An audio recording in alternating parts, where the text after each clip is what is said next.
भुवनेश्वर महानगर निगमर 4 number ward स्थित नखरा ग्राम आलोकीकरण प्रकल्पर बुधवार शुभ उद्घाटन होईछि। एथिरे मुख्य अतिथि भावे भुवनेश्वर उत्तर विधायक सुशांत कुमार राउत और सम्मानित अतिथि भावे भुवनेश्वर मेयर सुलोचना दास जोगदे एहाकु उद्घाटन करथिले। एही आलोकीकरण प्रकल्प रे प्रति 30 मीटर व्यवधान रे गोटिए लेखाए स्ट्रीट लाइट व्यवस्था कराजिबो। एही प्रकल्प कार्य 15 दिन भितर समाप्त हेबो बोली बीएमसी 4 नंबर वार्ड कॉर्पोरेटर सुकुमार साहू कहिसंती। एहा सहित फुलनखरा नियाड़ी रास्तारू नखरा ग्राम रास्ताटी वर्षा हेले पानी जमी रहुछि। एने ग्रामवासी माने बारंबार अभियोग करथिले मध्य कोनोसी सुफल मिलु नथिबारु सेमाने आज मेयर और विधायकଙ୍କ निकटरे अभियोग करथिले। खूब शीघ्र एहार स्थायी प्रतिकार कराजिबो बोली विधायक प्रतिश्रुति दैछंती। कार्यक्रम में ग्रामवासी माने बहुत संख्यार जोग देथिले। जो 2024-25 जो आलोकीकरण व्यवस्था थिला सेथिरे टिके डिले हिथिला टेंडर प्रक्रिया। आज 4 नंबर वार्ड रो सब वार्ड को दिया सरलाणी काम चलची सब वार्ड रे। आज से क्रम रे 4 नंबर वार्ड नखरा गाँव रे जोठी की स्ट्रीट लाइट बिल्कुल नथिला सेठी आज 30टा लाइट दिया जाउची जोथरे की पूरा पोल दिया है कि लागिबो 30 मीटर डिस्टेंस रे। तो लोक माने जो सहर जो आलोकीकरण व्यवस्था ताकू एठी मध्य से माने उपभोग करिवे देखिबे सुविधा रहइबो तांकर अत्यावश्यक एबे लाइट तो आउ लग्जरी नुहे लाइट होची अत्यावश्यक जिनिस तेणु ताको गाँव पाई बहुत भल हम। मैडम केत दिन भीतर कंप्लीट हो खूब शीघ्र लागि जो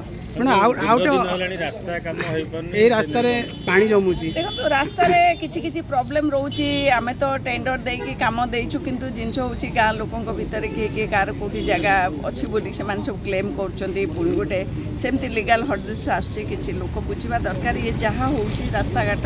ये सामूहिक स्वार्थ पाई होची सब लोक सब सुविधा पाइबे सेति पाई होची ताकू नहीं अनेक समय छोट छोट राजनीति होची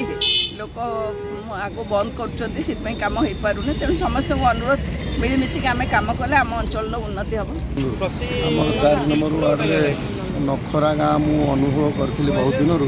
जे आलोकीकरण बोधे ठीक से हो पार जदिव मीडिया द्वारा आलोकीकरण होता डीपीएस रोड होता कौटना कौटे आम गाँव मूल बासिंदा जो मैंने रहती नखरा साही मेलक साही पंचु साही आलोकीकरण हो नाला। तेणु खुंट गुरा पुराणा खुंट लगुला लोक निज हाथ में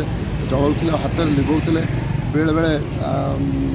इलेक्ट्रिक करेन्ट खाई दुर्घटनार भी संभावना थिला। तेणु ताकू हृदयंगम कर बहुत दिन चिंता करी जे ग्रामवासी सहित आलोचना करी आम नखरा गड़ारू पंचु साही मेलक साही नखरा साही की आम आलोकीकरण व्यवस्था करूँ। तेणु आम ये किसी खुंट आ लाइटर व्यवस्था करूँ। ये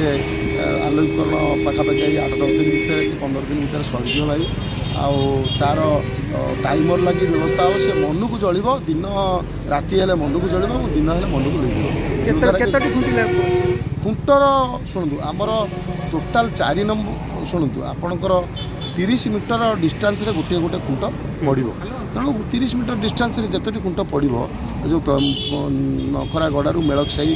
नखरा साही और पंचु साही जहाँ पड़ो दि जाए। जो रास्ता रे पानी जमुची लोक मैंने अभियोग बारंबार कर आज्ञा नखरा गाँव में जो पानी जमुची आम हृदयंगम समस्त करें जे पानी मुख्य समस्या वर्षा हेले पानी बुड़ी जाए गाँ लोक गोड़ उदा हो जाए किंतु दुख परितापर विषय सरकार पाखे पैसा अच्छी आमर भी आग्रह अच्छी कम कर पैसा भी बराद कर किंतु जल निष्कासन कौन गोटे तो जगार पड़ो धन्यवाद आप समस्त कहते पानी जमुची जब आम टेक्निकाली देखला से जगह जब उच्चा करदे ताल आउ क्या घर आगे चले से घर उच्चा करदे आउ क्या घर एमती जाई अड़ालिया गाँव में पानी पशो समाधान बाट हो जदि R&B ड्रेन ए करे जाकि त्रिनाथ मंदिर त्रिनाथ बजार पाखे पड़ो ताल ए पानी आम काटिदे से विदा कर कि बीएमसी R&B कंट्रोल माने कोऑर्डिनेशन ने काम करा पड़ो। तेणु यहाँ R&B काम ये मेन ड्रेन ना आम सब ड्रेन दबू कौट पानी समस्त कहते पानी जमुची कि पानी निष्कासन कौटे हम से बाट कहीं कहना उत्तर आज पर्यटन ना लोक कहीपर ना सरकार कहीपर जो दिन से उत्तर फाइंड से कम कितु मो पाखे जहाँ उत्तर अच्छी जे जदि R&B मेन ड्रेनटा हो आम नखर बीएमसी आनिक सब ड्रेन में पूरे जेहेतु R&B ड्रेन करनी आम माने हाथ गोड़ बांधी पड़ू मन थाई पैसा थाई सबू थाई बांधी पड़ू आज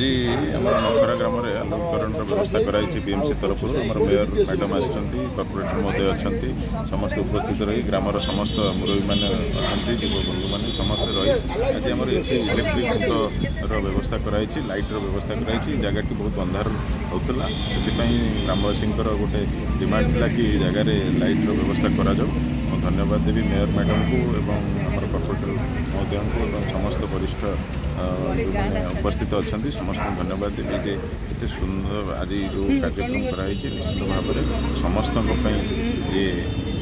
बहुत भल हम जावा आसवा करने रास्तार अंधार हो समस्ते आलोकरण पाइबे तो या द्वारा लोक मैंने निश्चित उपकृत हो पारे। सर अभियोग होची रास्ता पानी सार जमुची बारंबार लोक पानी पे हमर बाहर जाई टेंडर बाहर हमर पानी हमर कार्यक्रम पानी रो भी बहुत जल्दी ये जो होची यार समस्या भी समाधान करबा बीएमसी मेयर को देखिचंती निश्चित भाव आगामी दिन में समाधान करा। मो ना सुदाम चरण साहू ग्राम सभापति आज नखरा ग्राम आलोकरण शुभ उद्घाटन है कौन कहे से विषय केते खुशी अछि विषय कहबो कोन एमएलए आसते कॉर्पोरेटर आसते मेयर आसते मैंने आसी सिलेक्शन कर मापी प्रति 30 मीटर गोटे गोटे खुंट पकई स्थिर कर रिपोर्ट लिव लाइव ओडिया।